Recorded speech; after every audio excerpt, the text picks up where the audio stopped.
सो अभी तक हम लोगों ने जो कॉन्सेप्ट एवरेज वेलोसिटी का और एवरेज एक्सेलरेशन का और जो डिस्प्लेसमेंट है डिस्टेंस वगैरह के बारे में हम लोगों ने जो अभी सीखा है उसको हम लोग यहाँ पर कुछ एग्जाम्पल्स की मदद से जो है वो और बेटर तरीके से समझने की कोशिश करते हैं। तो यहाँ पर सबसे पहला क्वेश्चन क्या बोल रहा है कि in 1 second a particle goes from point A to point B moving in a semi circle as shown, find the magnitude of average velocity. तो यहाँ पर आपको एक सेमी सर्कल दिख रहा है, ठीक है, ये पॉइंट ए है, ये पॉइंट बी है, एक पार्टिकल है जो पॉइंट ए से पॉइंट बी में इस सेमी सर्कुलर पाथ में ट्रेवल कर रहा है, ठीक है, और ये जो 1 मीटर है इस सेमी सर्कल का रेडियस है, राइट, और यहाँ से यहाँ तक जाने में यानी कि ए से बी में जाने के लिए उसको कितना टाइम लग रहा है, उसको 1 सेकेंड लग रहा है, वो प्रॉब्लम में हमको बोला है उसने। अब हमको क्वेश्चन में क्या पूछ रहा है कि find the magnitude of the average velocity. अब देखो बच्चों यहाँ पर है ना, ये प्रॉब्लम भी अगेन एक बहुत अच्छा प्रॉब्लम है, बिकॉज यहाँ पर जिस स्टूडेंट को एवरेज वेलोसिटी और एवरेज स्पीड के बीच में अगर डिफरेंस मालूम नहीं है तो वो यहाँ पे गलती कर देगा, ठीक है। तो हमको यहाँ पर इसने प्रॉब्लम में साफ बोला है कि हमको एवरेज वेलोसिटी ढूंढना है, और मैंने आप लोगों को बताया हूँ कि एवरेज वेलोसिटी क्या होती है, वो होती है total displacement, because average velocity है, वेक्टर क्वांटिटी है, तो that is the total displacement upon the total time, ठीक है। अगर एवरेज स्पीड बोला होता तो हम लोग करते total distance upon total time. तो क्योंकि यहाँ पे हमको इसने एवरेज वेलोसिटी बोला है, एवरेज वेलोसिटी बोला है, तो इसका फॉर्मूला है total displacement upon total time. तो यहाँ पर अगर ध्यान से देखो तो ये ऑल्दो ये पार्टिकल सेमी सर्कुलर पाथ में ट्रेवल कर रहा है, ठीक है, बट इसका डिस्प्लेसमेंट कितना है, ठीक है, displacement is always final minus the initial position, right, displacement is always final minus the initial position.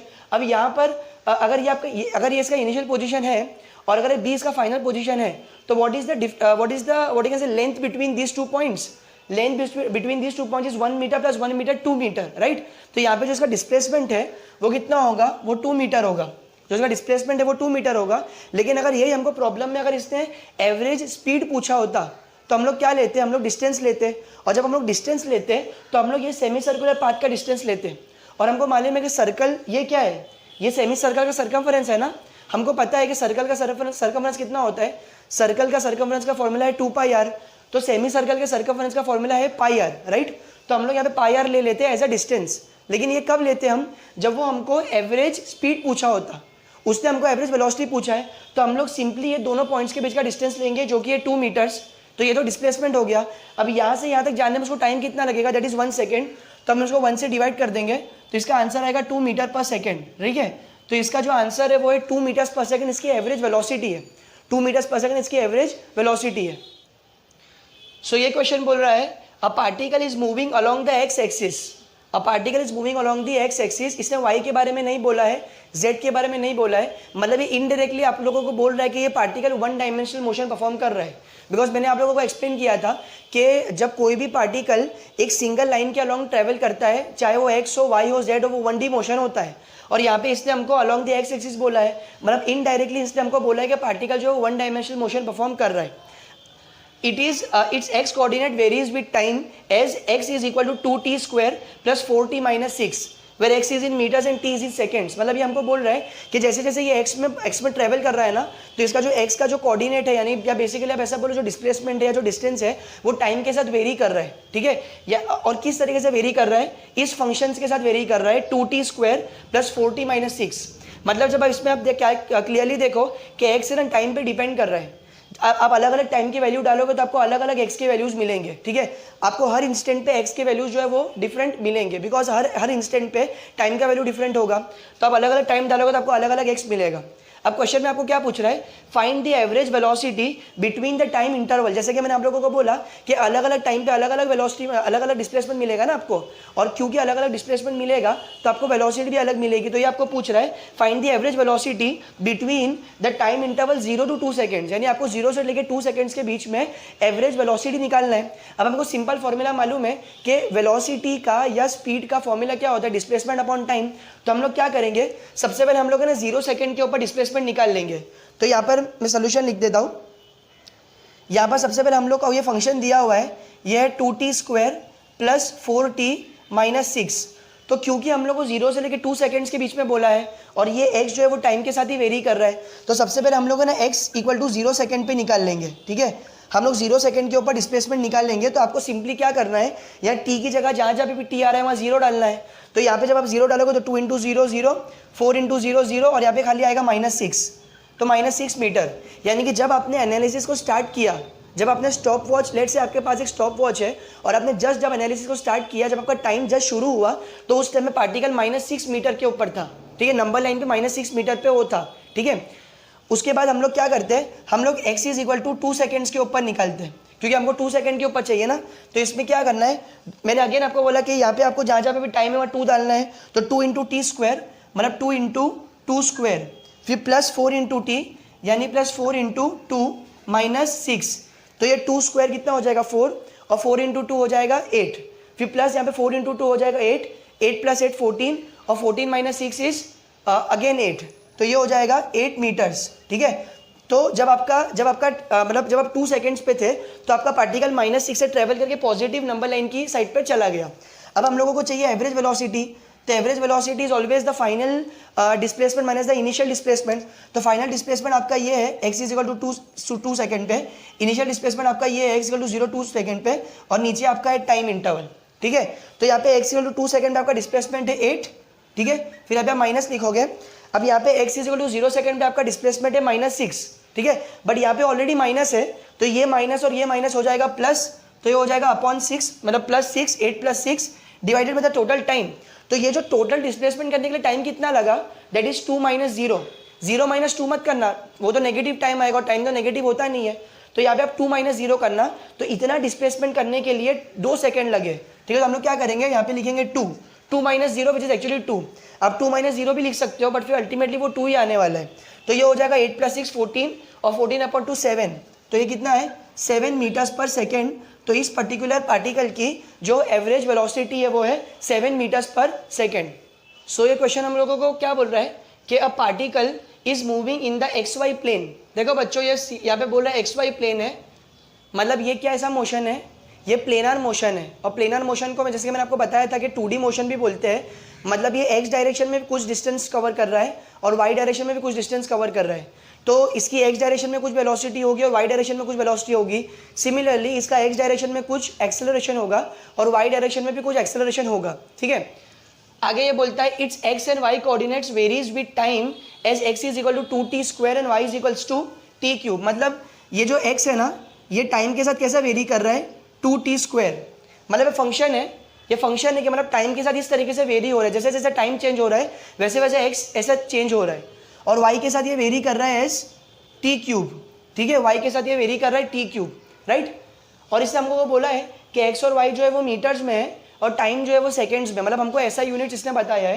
Question में हमको बोल रहा है कि find the average acceleration, find the average acceleration between the time interval 0 to 2 seconds. यानी हम लोग को अगेन सेम टाइम इंटरवल दिया है 0 to 2 सेकेंड जो लास्ट प्रॉब्लम में था, बट इस बार हम लोगों को फंक्शन चेंज करके दिया है, ठीक है। और हम लोगों को यहाँ पर एवरेज एक्सेलरेशन पूछा है।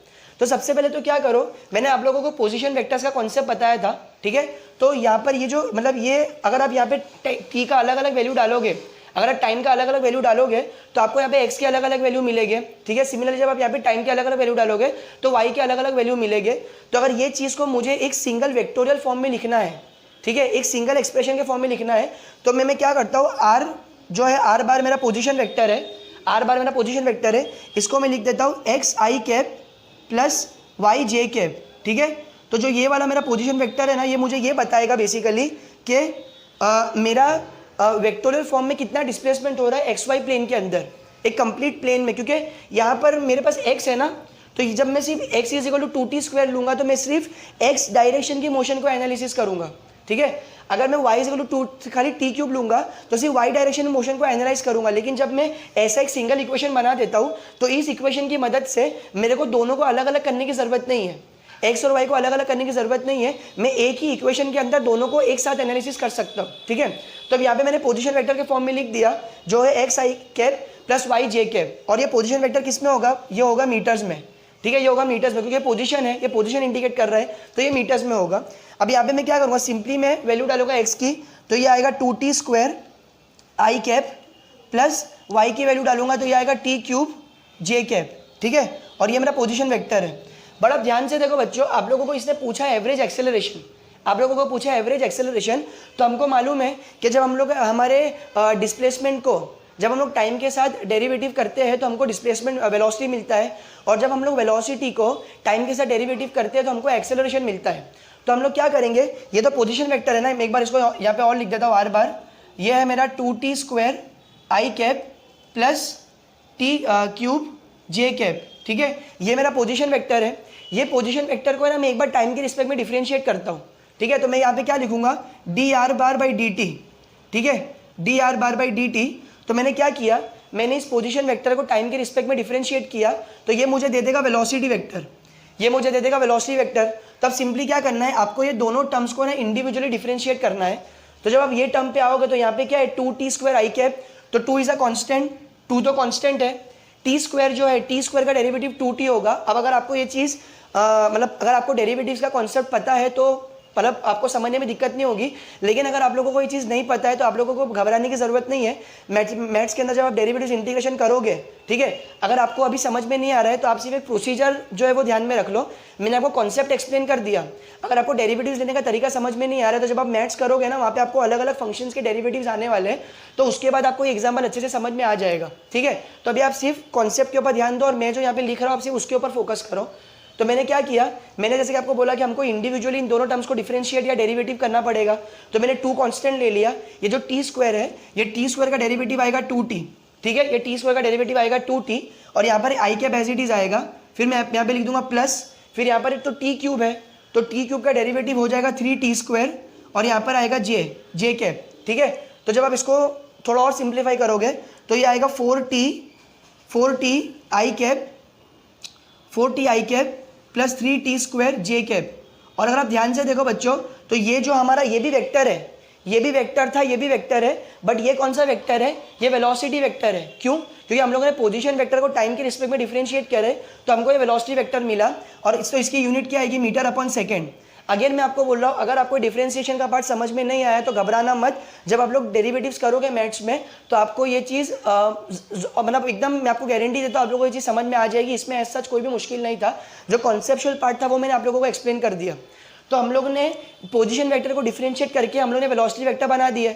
अब हम लोगों को यहाँ पे एवरेज एक्सेलरेशन चाहिए ना, हम लोगों को तो एवरेज एक्सेलरेशन चाहिए, तो हम लोग को क्या करना पड़ेगा, वेलोसिटी वेक्टर को डिफरेंशिएट करना पड़ेगा। तो मैं क्या करूँगा, यहाँ पे लिखूंगा dv वेक्टर अपॉन dt, मतलब जब मैं वेलोसिटी वेक्टर को टाइम के रिस्पेक्ट में डिफरेंशिएट करूंगा तो मुझे अगेन एक वेक्टर मिलेगा जो कि होगा एक्सेलरेशन वेक्टर। तो यहाँ पर देखो बच्चों, यहाँ पर अगेन जैसे यहाँ किया था वैसे यहाँ करूंगा, ये टर्म को इंडिविजुअली डिफरेंशिएट करूंगा और ये टर्म को भी मैं इंडिविजुअली डिफरेंशिएट करूंगा। तो यहाँ पर 4 कांस्टेंट है, 4 कांस्टेंट है, यहाँ पे t है, t का डेरिवेटिव t के रिस्पेक्ट में 1 होता है और i यहाँ पे कांस्टेंट आ जाएगा। सिमिलरली यहाँ पर है आपके पास 3 कांस्टेंट है, ठीक है, फिर यहाँ पे टी स्क्वायर है, टी स्क्वायर का डेरिवेटिव आ जाएगा 2t और यहाँ पर आएगा J constant as it is, J cap यानी कि unit vector along the Y direction. तो इसको थोड़ा सा और सिंप्लीफाई करेंगे तो ये आएगा 4 आई कैप प्लस 3 इंटू 2 6t जे कैप, ठीक है। और ये आपका एक्सेलरेशन वेक्टर है तो इसका यूनिट आएगा मीटर अपॉन सेकेंड स्क्वायर में आएगा, ठीक है। लेकिन अगर आप ध्यान से देखो तो आपको इसने क्वेश्चन में क्या पूछा है कि find the average acceleration between the time interval 0 to 2 seconds. यानी आपको इस पर्टिकुलर एक्सप्रेशन में जहाँ पे भी t का वैल्यू आ रहा है ना वहाँ पे आपको 2 डालना है। तो यहाँ तो सिंपली 4i है, यहाँ तो आप 2 नहीं डालोगे तो ये तो एज इट इज रहेगा 4i, ठीक है। ये तो इसको तो आप चेंज नहीं कर सकते, लेकिन यहाँ पर t है तो यहाँ पे जब आप 2 डालोगे तो ये कितना आएगा, ये आएगा 6 इंटू 2 12j, ठीक है, 6 इंटू 2 12j और ये आएगा मीटर पर सेकेंड।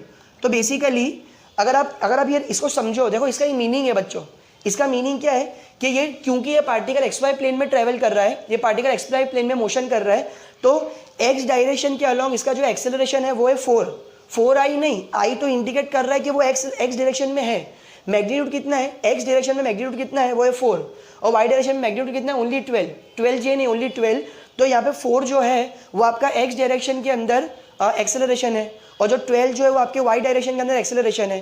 तो बेसिकली इन दोनों का एक रिजल्टेंट एक्सेलरेशन भी तो होगा ना। हम लोग ने वेक्टर्स में पढ़े हैं ना कि जिस तरीके से मान लो अगर कोई चीज़ इंक्लाइंड है तो उसको हम लोग x और y दो में रिजॉल्व करते हैं, तो अगर कोई 2 x और y ऑलरेडी दिए हो तो उसको आप इंक्लाइंड में भी तो बना सकते हो। तो अगर x डायरेक्शन में इतना है, y डायरेक्शन में मतलब x डायरेक्शन में अगर 4 है और y डायरेक्शन में अगर 12 है तो रिजल्टेंट कितना है, रिजल्टेंट के लिए आपको क्या करना पड़ेगा, AR will be simply equal to x लो, ठीक है, 4 उसका स्क्वायर करो, y लो उसका स्क्वायर करो, ठीक है, और इसका स्क्वायर रूट ले लो। तो 4 का स्क्वायर आ जाएगा 16, ठीक है, और 12 का स्क्वायर आ जाएगा 144, तो ये आ जाएगा 144 प्लस 60 यानी कि रूट ऑफ 160। तो जो रूट ऑफ 160 है ना, अगर आप ध्यान से देखो तो ये वेक्टोरियल फॉर्म में नहीं है, ये सिर्फ एक नंबर है। तो ये आपका एवरेज एक्सेलरेशन है जो 0 to 12 सेकंड्स में आपको होगा, और ये आपका रिजल्टेंट एक्सेलरेशन है।